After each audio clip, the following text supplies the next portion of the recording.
안녕하십니까. 지금 윤리학연구소 58번째 내용을 전반부에 이어서 후반부를 하도록 하겠습니다. 우리 여기까지 지금 학습을 했었을 거예요. 그래서 이어서 유정성이라는 게 있어요. 유정성은 이게 뭐냐면은 고통을 느낄 수 있는 감각적인 능력. 그래서 이 감각적인 능력이라고 그러니까 결국 이게 뭐죠? 우리한테 있어서 감각적인 능력이라는 거는 우리 오감을 활용할 수 있다 이렇게 된 거겠죠 이게. 그래서 오감의 능력이 있다라고 하는 것을 우리는 유정성 이렇게 얘기해요. 그리고 가장자리 이론이라는 건 별도의 이제 이건데, 이거는 어떤 중요 부위에서 한편으로 좀 옆으로 빠져 있다는 거예요. 여기 보면 인간과 동물 사이에 있는 가장자리 존재가 누구예요? 유인원이래요. 유인원. 그러니까 우리는 인간과 동물입니다. 그런데 인간도 아니고 동물이라고 하기에는 우리의 인간적인 측면에서 좀 인정해 줘야 되지 않느냐 하는 게 유인원이에요. 이때 유인원이 뭐죠? 이건 침팬지, 그 다음에 고릴라, 원숭이 이런 것들을 얘기하는 거죠. 그래서 동물 실험을 그만두도록 하지 못한다면 파시즘은 다시금 발생될 수밖에 없다는 점에 대한 천책에서 비롯된 것이 동물 해방론의 시작이다. 이 파시즘은 결국은 뭐예요? 내가 제일 우월하다고 하면서 다른 것을 지배하려는 그러한 모습을 파시즘이라고 하잖아요. 이때 파시즘의 대표적인 것을 우리는 히틀러, 무솔리니, 그 다음에 일본의 군국주의의 천황, 이러한 사람들을 우리는 파시즘의 대표적인 인물로 보고 있잖아요. 그래서 이 파시즘이 우리 중앙대 동문과 김누리 교수는 뭐라고 그러냐면은 일등주의에서 나타나는 게 파시즘이다 이렇게 얘기를 하고 있어요. 그래서 지금은 우리가 이제 군사정권까지가 이제 1기 파시즘이고, 이 사람은 지금 현재 오늘날까지가 2기 파시즘이다 이렇게 얘기를 하더라고요. 그러니까 누구까지예요? 노태우가 군사정권까지죠. 여기까지가 1기 대한민국의 1기 파시즘, 그러고 그 이후를 우리는 지금까지 2기 파시즘이라고 이분은 얘기하고 있답니다. 자, 이제 여기에 인간과 동물의 차이를 한번 봅시다. 인간과 동물의 차이에 있어서 인간과 동물의 차이는, 자 보세요. 저는 인간과 동물의 차이는 제 개인적으로는 어떻게 생각을 했냐면, 우리는 사람이 태어나면은 모두 동물이에요. 동물. 근데 여기 우리가 교육과 가정교육과 그 다음에 기타의 교육을 통해서 우리가 업그레이드가 되면은 한 인간이 돼서 공동체의 일원이 되겠죠. 공동체의 일원이 되는데, 이 동물보다 못한 것을 우리는 짐승 그래요. 이 짐승은 지 멋대로 하잖아요. 지 멋대로. 이 짐승이고, 짐승보다 더 못한 것을 악마 이렇게 얘기를 해요. 따라서 우리는 이러한 모든 종류의 이러한 것을 우리는 사람 이렇게 얘기를 하는데, 이 사람은 표현을 했을 때 인면수심 이렇게 얘기해요. 뭐라고 하냐면 사람이 얼굴은 가지고 있지만 짐승의 마음을 가지고 있다 이렇게 얘기하거든요. 그러니까 짐승보다 더한 존재를 악마 이렇게 얘기하니까 결국은 우리는 인간이라는 이 공동체에서 이 종류들이 지금 같이 모여 살고 있다는 거예요. 그럼 리더가 인간이 된다면 어떻게 되겠어요? 그 시대는 대동사회, 이상사회, 유토피아를 꿈꾸는 그러한 더불어 함께 사는 사회가 되겠죠. 그런데 만약 짐승이나 악마가 차지하고 있는 세계라면 어떻게 되겠어요? 이들은 지네들 멋대로 할 거 아니에요. 이런 게 결국은 뭐죠? 독재라는 거예요.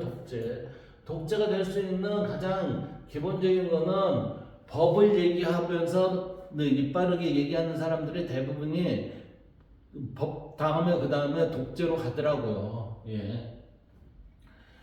그래서 플라톤 같은 플라톤이구나. 플라톤에 있어서는 나라를 5개의 형태의 제도로 얘기했잖아요. 첫 번째가 뭐였어요? 첫 번째가 군주제인데, 그 군주가 뭐예요? 지혜로운 사람이 다스리는 것이다 이렇게 얘기하고 있잖아요. 맨 마지막이 뭐죠? 독재예요. 창조정치. 그래서 우리는 지금 우리나라가 어느 수준에 와 있는가를 한번 생각해 볼 필요가 있습니다. 그래서 인간과 동물의 차이, 여기에 보면은 신화에 의하면 인간과 동물이 전혀 다른 종류의 존재라는 것은 서구 문명의 대부분의 역사에서 의심을 받지 않았다. 그러니까 인간이 얘가 동물을 관리하는 대속을 받았다 이러잖아요, 성경에서. 이러한 가정의 기초가 훼손된 것은 우리가 동물로부터 발생했다는 것을 다행히 발견함에 따라 하나님이 자신의 모습을 본떠 인간을 창조했다는 이야기의 신빙성이 약해졌기 때문이다. 그래서 이 사회를 동물 사회로 지금 보나? 그래서 다윈은 우리와 있는 동물 간의 차이가 종류의 차이보다 정도의 차이라고 주장하였다. 그럴 수도 있겠죠. 그래서 인간과 동물 간의 경계선을 그려는 시도들이 성공한다 해도 그것들은 지금 우리가 동물을 다루는 방식을 정당화하는 데 필요한 아무런 도덕적 근거를 제공할 수 없을 것이다. 당연하겠죠. 왜? 인간에게 도덕을 적용을 하는 거지 도덕이 모든 인간 이외의 것에 적용이 될 수는 지금 현실적으로는 없어요. 그러니까 여기서 싱어가 얘기하는 게 뭐였어요? 도덕적 고려 범위를 확장하자. 고려 범위. 도덕이 아니라 도덕적 고려 범위를 확장을 해줍시다 이 얘기잖아요. 그래서 벤담이 지적한 것처럼 한 존재가 언어를 사용하지 않는다는 것이 그 존재의 고통을 무시할 이유가 결코 될 수 없다. 벤담도 이렇게 얘기했네요. 그래서 자기에 대한 알미나 자율성 혹은 그와 비슷한 특징이 인간과 인간이 아닌 동물을 구별해 하도록 해준다는 주장에 대해서는 반박이 가능하다. 이게 고통을 무시할 수 없다는 얘기는 뭐예요? 인간은 언어와 문자가 있는데 다른 동물들 그런 언어와 문자가 없다. 이러한 형태에서 살펴봤을 때 동물들은 고통받아도 되고 인간은 안 돼요. 이렇게 할 수는 없다는 거죠. 그래서 인간이 아닌 많은 동물들보다 자기에 대해서 더 알고 자율적이라 주장할 수 없는 지적 장애가 있는 사람들은 이러한 동물들보다도 못할 수도 있다 이거죠. 성숙한 동물들은. 그래서 우리가 이러한 특징들을 이용해서 인간과 다른 동물 사이에 간격을 둔다면 이러한 간격이 도덕적 위상에서 차이가 있음을 드러내는 것이라면 이러한 사람들은 인간으로서는 보다 동물로서의 도덕적 위상을 가지게 될 것이다 라고 이렇게 지금 얘기하고 있죠. 우리는 인간에서 한때 미국에서 60년대나 70년대 그런 일이 있었어요. 무슨 일이 있었냐면은 이제 여성들이 정상적인 사람이 아니다라고 하면은 그 사람들한테 강제적으로 국가에서 뭐를 했냐면은 목숨을 앗아간 게 아니라 피임을 임신을 못하도록 난소를 제거하는 수술을 했었던 적이 있습니다. 이게 그게 참 무서운 짓이죠. 이게 인간이 그렇게 결정해서 하는 거니까. 그래서 도덕적 고려 범위의 확대를 통한 동물 해방 이게 이제 본론이죠. 자 보세요. 고통과 괴로움은 그 자체로 나쁘며 맞죠? 그래서 고통받는 존재의 인종이나 성 또는 종과 무관하게 고통은 억제되거나 최소화되어야 한다 그랬어요. 불교에서 제일 이거 없애야 되는 게 뭐였죠? 고였어요. 고를 없애면 뭐가 된다고 그랬어요? 해탈이 지속이 되면 뭐라고 그랬어요? 지속이 되면 우리는 그냥 열반 이렇게 얘기를 하고 있어요. 예.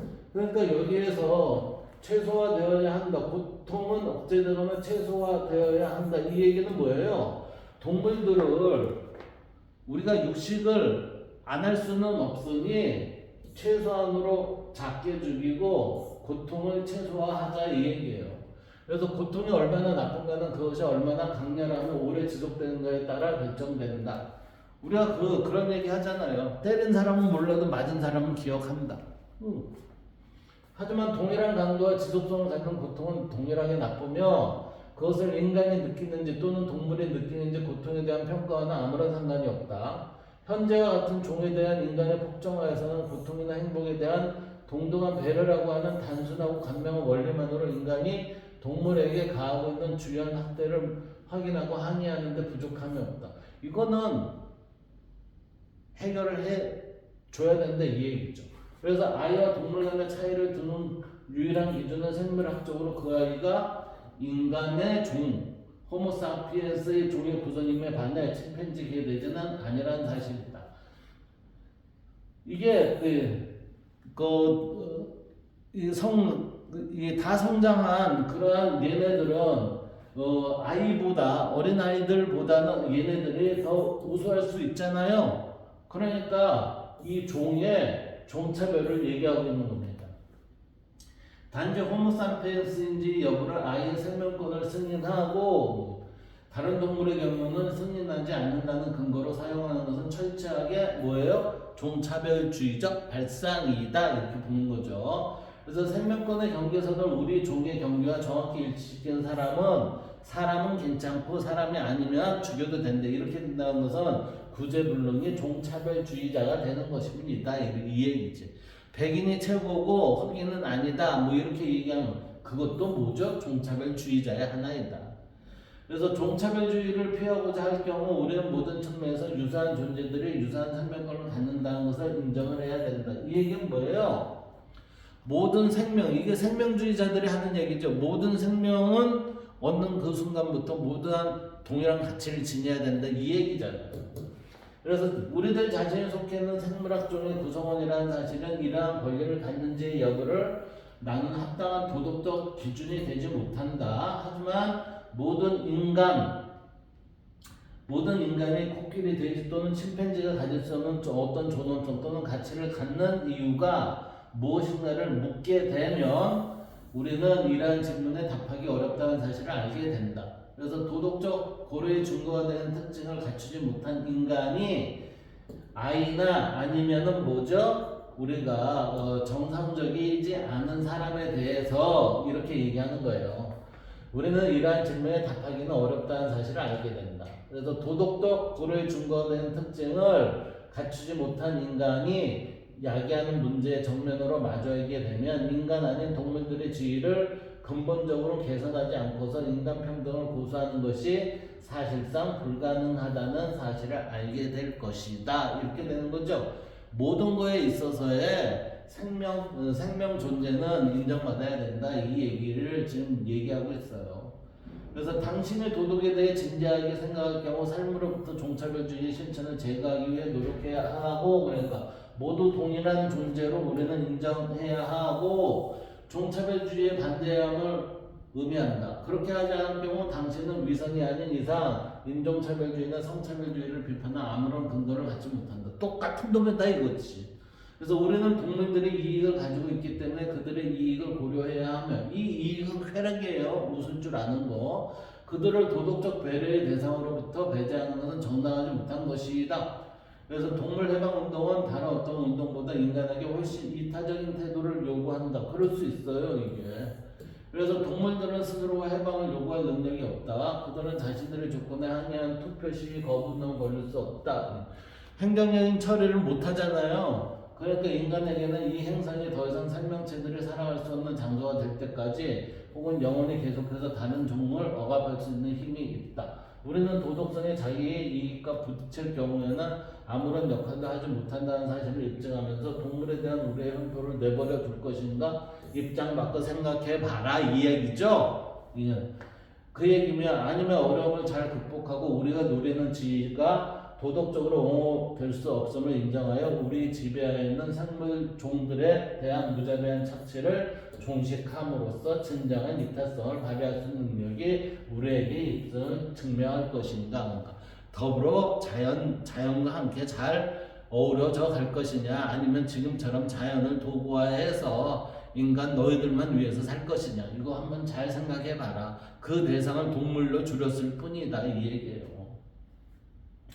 자 밑에 종을 한번 봅시다. 이 종이라는 거는 생물 분류의 기본 단위예요. 그래서 생물의 종류라고 하는 것이 이것에 해당이 되고 개체들 사이에 교배가 가능한 한 무리의 생물을 우리는 종 이렇게 얘기를 해요. 근데 개체들 사이에 교배가 불가능하면 그거는 타종 이렇게 돼요. 다른 종이라고.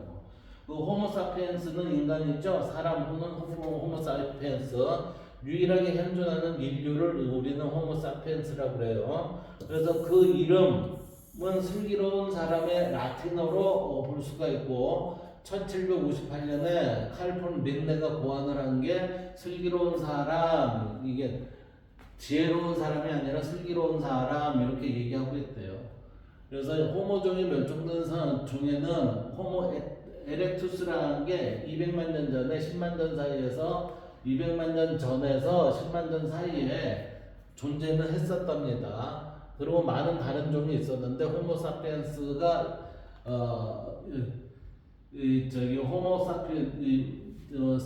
사피엔스 이달2는 호모사피엔스의 멸종된 아종이래요.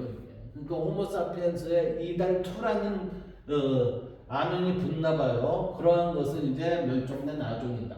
그래서 기원은 이 호모사피엔스의 기원은 원래 아프리카에서 유래되어 세계 각지로 퍼졌을 것이라는 아프리카 단일 기원설과, 그래서 인류는 아프리카에서부터 나왔다 이런 설과, 고 인류가 전 세계로 퍼진 이후 제각각 현 인류로 진화했을 것이라는 다지역 기원설이 대립하였으나 현대는 전자가 많은 연구에 의해 뒷받침됨으로써 아프리카 단일 기원설이 사실일 것으로 추정된다. 한편 고대 네안데르탈인과 데니소바인 등 다른 인류 종과의 혼혈 또한 제한적으로나마 이루어진 적이 있다는 것이 최근 연구를 통해 드러났다라고 해서 인간에 대한 내용을 여기서 좀 정리를 해봤어요.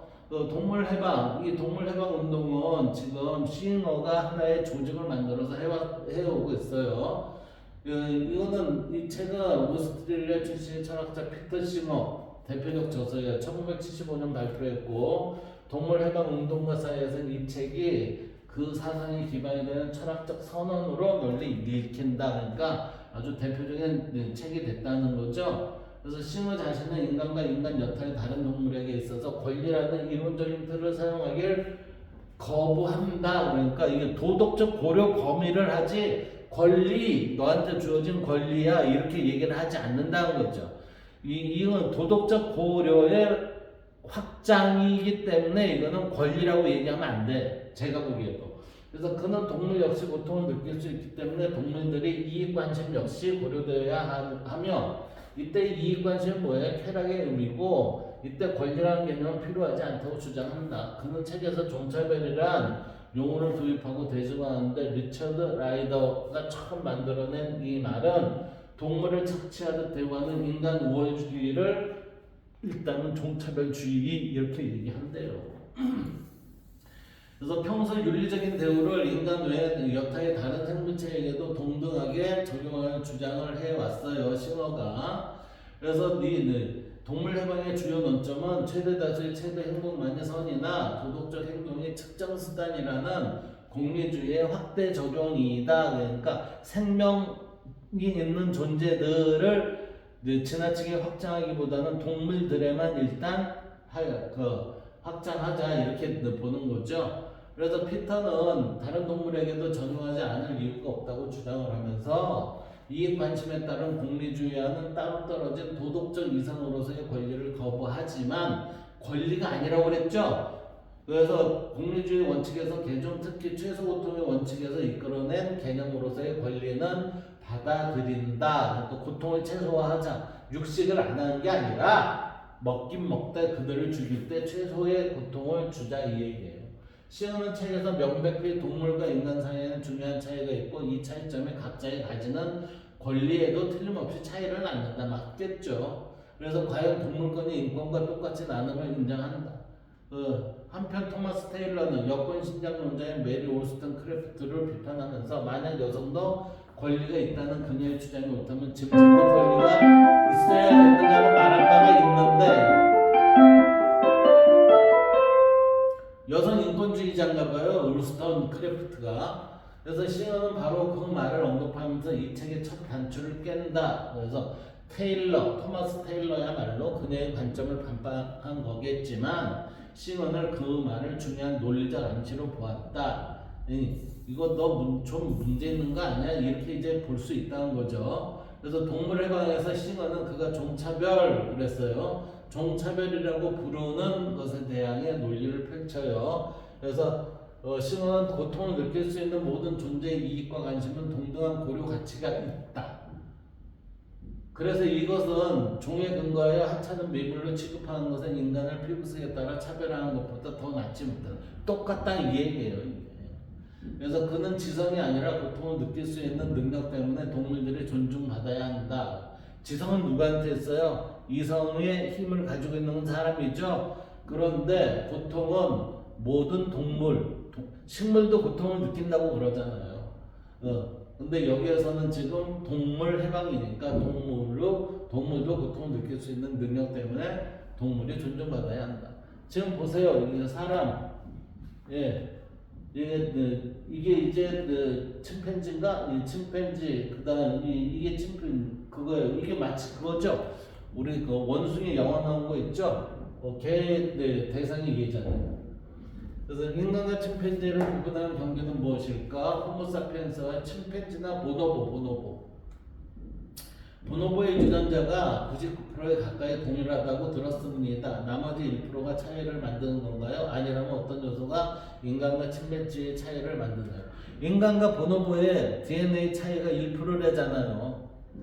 그래서 유경모 과학 전문가에 의하면 인류와 침팬지는 전체적으로 다른데 인류는 불을 사용하여 고기를 익혀 먹었고 이로 인해 두뇌가 발달하게 되었지만 침팬지는 불을 사용하지 않으며 생고기를 먹는다. 그래서 인간과 침팬지의 유전자는 약 99% 일치한다고 하지만 남은 1%의 차이가 인간을 특별한 존재로 만듭니다.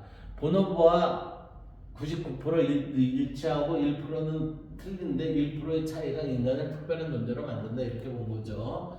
그래서 인간의 뇌신경세포를 만드는 유전자의 차이가 있습니다. 인간과 침팬지의 면역 체계에도 차이가 있고 사람의 염증 반응에는 작용하는 주요 유전자 3개가 침팬지에게는 없대요. 근데 사람에게는 알츠하이머병으로부터 다른 동물을 보호하는 효소 생산 유전자가 없어진 것으로 나타났습니다. 인간과 침팬지의 골격 구조에도 차이가 있고 인간은 두 발로 걷기 때문에 보행을 위해 다리를 쭉 펴야 하며 이에 따라 근육 분포도 달라지게 됩니다. 이게 골격 자체가 좀 틀렸다는 얘기죠. 그래서 탐구하기 보면 우리 사회에서 동물들이 처한 현실은 어떤가요? 라고 해서 지금 이러한 쭉 그 그림으로 우리한테 보여주고 있어요. 그래서 여기에 대한 것을 조사해보고 동물복지에 관심을 갖는 카드 뉴스를 제작해보자 그랬어요. 그거는 각자 한번 해보시고 그 다음에 이제 영향의 부분 봅시다. 동물 해방이라는 책자의 영향, 즉 싱어의 영향이죠. 그래서 영화 속 공기주의와 음모론 간의 갈등 그랬어요. 자, 이게 영어 I in the Sky라는 영화인데 여기에 보면은 2016년 국내에서 개봉한 I in the Sky는 테러범을 인식자로 확인한 영국군과 미군의 무인 항공기를 이용하여 수탄 배짱을 수행하려는 과정 은신처에서 빵을 팔고 있는 소녀의 희생을 감수할 것인지를 놓고 첨예하게 갈등한 내용을 담고 있습니다. 이게 전쟁 영화죠. 무고한 아이에 감수하면서 테러범 수탄 아니면 최근 폭탄 테러를 수년째 많은 인명피해를 야기하는 이슬람 국가로 인해 우리는 테러의 위험과 그 심각성을 잘 알고 있다. 무관 불특정 다수의 사람들을 대상으로 테러 집단 무차별 공격으로 국민을 보호하는 것은 오늘날의 국가의 중요한 임무로 강조되고 있다. 이거죠. 이게 뭐예요? 생명을 보호해주는 게 제1차적인 의무이기 때문에 그래요. 최근 엄청난 진통을 겪으며 통과된 국민보호와 공공안전을 테러 방법도 이러한 테러의 위험은 전문 지구적 확산 분위기와 무관하지 않다. 그래서 테러 관련 정보를 갖고 있는 테러 용의자를 권고한 정보당국은 테러 정보를 얻어내기 위해 용의자를 고문해도 될까? 자, 인간의 존엄에 대해 어긋나는 행위인데 그 정보를 얻기 위해선 얘를 괴롭혀도 될까? 이 얘기죠. 테러 정보를 얻지 못할 경우 무고한 다수의 시민들을 위험에 처하게 된다는 것을 합리적으로 예측할 수 있는 상황임에도 묵비권을 행사하는 테러 용의자의 인권은 존중되어야 하는가? 여러분이 시민의 안전을 지켜야 하는 책임 있는 자리라면 어떤 결정을 하겠는가? 이게 딜레마를 지금 만든 거예요. 그래서 전쟁에서 진실이 최초의 희생자다 그랬어요. 전쟁에선 진실해서는 이길 수가 없기 때문에 거짓 작전을 많이 피는가 봐요. 그래서 이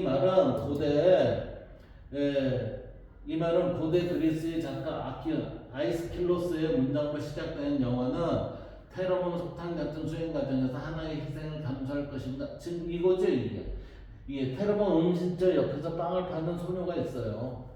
그래서 여기에서 이 건물의 무인기를 이용한 폭력을 폭탄을 통해서 저 테러범들을 죽여야 되는데 무인기를 이용한 폭력을 중단하고 이 작은 한 생명, 이 소녀를 살릴 것이냐 아니면 이 아이 희생을 무릅쓰고 테러범들의 음식지를 폭격하고 100여 명이 숨지거나 다칠 수 있는 폭탄 테러를 막을 것인가 이 두 개의 딜레마를 가지고 얘기한다는 거예요.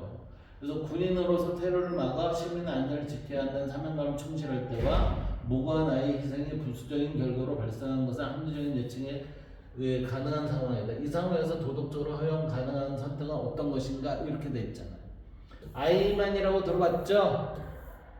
그 사람은 뭐라고 그랬어요? 유대인을 죽일 때 자기는 명령을 받았기 때문에 군인으로서 임무를 수행해야 된다. 군인의 임무가 수행이 먼저이냐 아니면 정의의 원칙이 먼저이냐 그걸 따져본다는 거지. 그건 비슷한 얘기예요. 그래서 처음 영화는 이렇게 쭉 되면서 요청을 하고 그래서 이제 맨 마지막에 이 얘기가 이제 쭉 돼요. 그래서 여기에서의 맨 마지막은 이 얘기예요. 그러나 이리저리 생각해봐도 도무지 답을 낼 수가 없다. 대신 영화 아이 앤 더 스카이가 시작하며 스크린에 비쳤던 문장 하나가 다시 떠오른다. 전쟁의 최초 피해자는 진실이다.